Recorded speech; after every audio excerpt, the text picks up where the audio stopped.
Nagluluto harani sa tindahan nin mga paputok sa Naga City nakuan na nin video.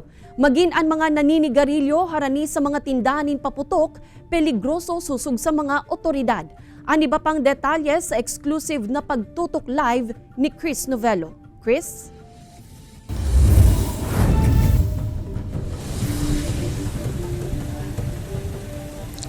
Kate, ikinakaalarma kan mga otoridad ang nakaabot sa hindang video na may sarong paratyenda na nagluluto open flame. Pirang distansya o pirametro sa ang distansya sa designated area kan mga nagtitinda ng paputok sa Naga City People's Mall.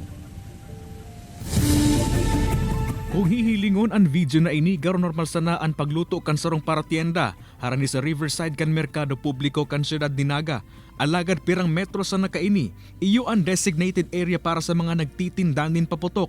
Pinahiling kan GMA Regional TV Balitang Bicolandia ang video sa BFP as in Task Force Paputok ang Siyudad kung sintulos man nagkondusir ng sorpresang inspeksyon. Nasusog kan mga otoridad ang lugar kung saan may nagluluto nin pagkakan, depensa kan paratyenda. Araman niyang bawal ini, alagad papirit subutan sa iyang mga customer.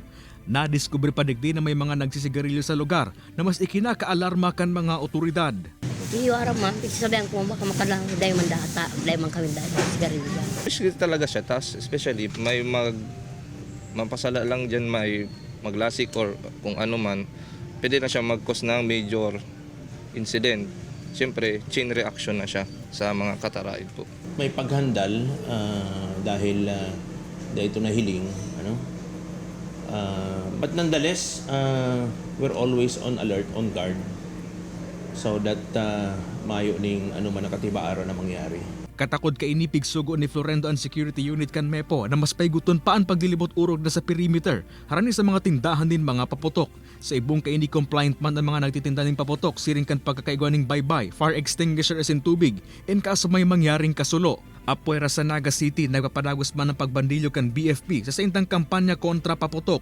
Duro-diretso man ang saydang pagigibong inspeksyon sa mga tindahan ng paputok sa manaylain na probinsya sa rehiyon.